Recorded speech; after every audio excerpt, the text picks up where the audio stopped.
Senator John McCain joins us here on Al Jazeera. He is live in Washington, D.C., as also the senior member of the Senate Committee on Armed Services. Senator McCain, thanks very much for talking to us here on this news hour. Do you believe that North Korea will launch an attack?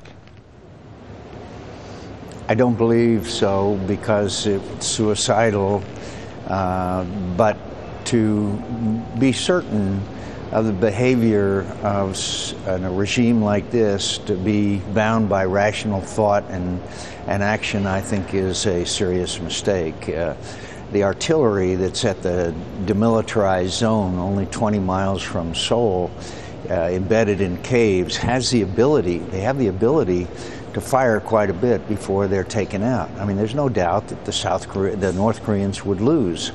But what kind of damage could they do in that period of time? It could be horrendous. But this is the fruit of failures of negotiations by both Republican and Democrat administrations, somehow believing that through basically bribery, food, oil, money, lifting of sanctions, that somehow the North Koreans would be deterred from the path that they were on, and that is a missile and a weapon capable of being delivered, which then gives them a place on the world stage they otherwise wouldn't have. It's a failure of American appreciation for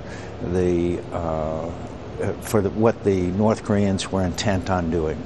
It is that irrationality that leaves an awful lot of people worried. If I can, Senator McCain, I'll get on to the possibility of diplomacy in just a moment, but I'd like to ask about your assessment of this US intelligence report suggesting that North Korea has the capability now of mounting a nuclear device on a missile that could travel 2,000 to 3,000 kilometers. What do you make of that information?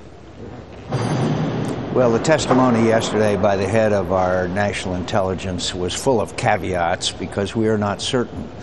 But isn't it logical to assume that if they had continued this work over many, many, many years, that they would have that capability at some point in time?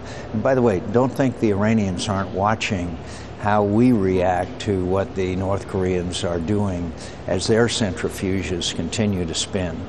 So we have this congressman inadvertently, we understand, reading out a document which was incorrectly labeled unclassified when it should have said classified, and he said the DIA, that's the Defense Intelligence Agency, assesses with moderate confidence the North currently has nuclear weapons capable of delivery by ballistic missiles. If, through the irrational actions of the leader of North Korea, the metaphorical button is pressed and it goes off, how feasible is it that that could be taken out before it caused serious damage? We can take out their missile at launch. We can take out the missile at launch. Then the question is will they, if we did that, what would the North Korean reaction to that be? It's also, by the way, a strong argument for missile defense, which is a debate which has been going on in this country ever since Ronald Reagan. Look, I think the question is not so much do they have that capability now, but isn't it inevitable, the path that they're on, that sooner or later they would have that capability? It sort of begs the question there, Senator, that how do you spot the difference between a test launch and an attack? And if it were a test and the Americans or the Japanese or South Koreans could take out that missile on the launch pad, would it do so if it were a test and risk the escalation that might bring with it? Well, you know, that's a decision that the President of the United States, hopefully in consultation with our South Korean friends, would have to make. But obviously we have to err on the safe side. I don't think there's any doubt about it. And this new information, I think, would lean the decision towards taking it out. And there's another aspect of this, very briefly, if I could mention that, of course, is China. China is the only country that has the ability to rein in North Korean behavior. They can shut down their economy, which is incredibly weak, as we know. And so it's rather shameful behavior on the part of China because this risk continues to grow dramatically. And I would point out again what we all know but seem to ignore: in the largest gulag in the world, some 200,000 people are in prison, being tortured, murdered, raped in the most unspeakable way. This is a regime that is more than an outlaw in just their acquisition of weapons of mass destruction. You bring up China, Senator McCain. Let's hear what John Kerry had to say about that a couple of hours ago, and then talk about the reaction there should be.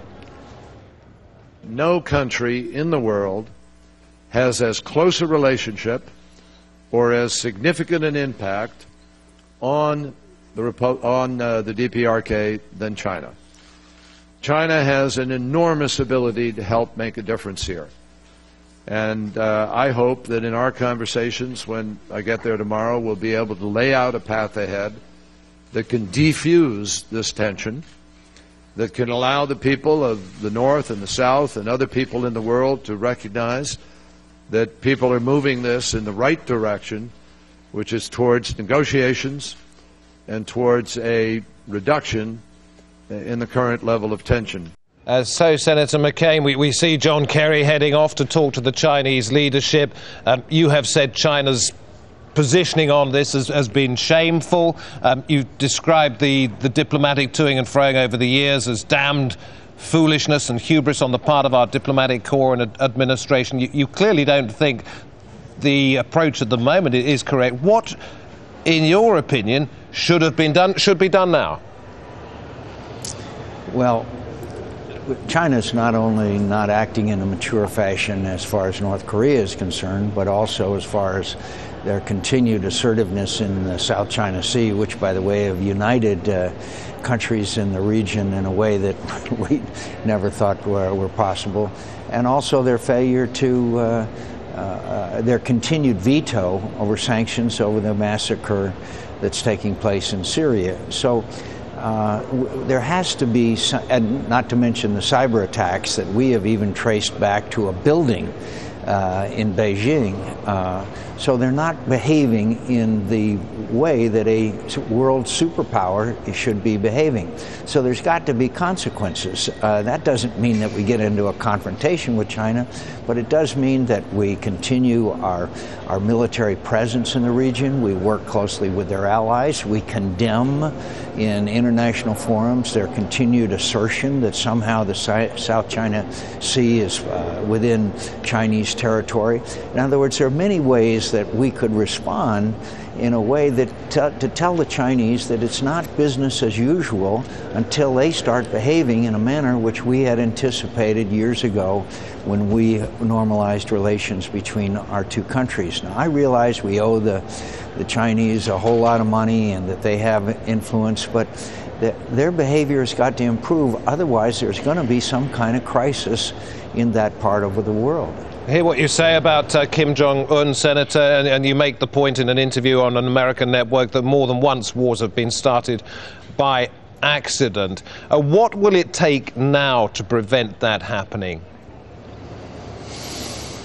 I think now that, one, China, two, that we make it clear to the North Koreans that any missile launch that we have any suspicion about that we will take out, and that we will go back for more sanctions, much more effective ones. Look, it was the Bush administration that lifted sanctions against North Korea, that freed up their bank account in Macau, that on the hopes that we would make progress. We've been through this cycle of confrontation, assistance, negotiations, confrontation, assistance. We've been going through that for the last several decades.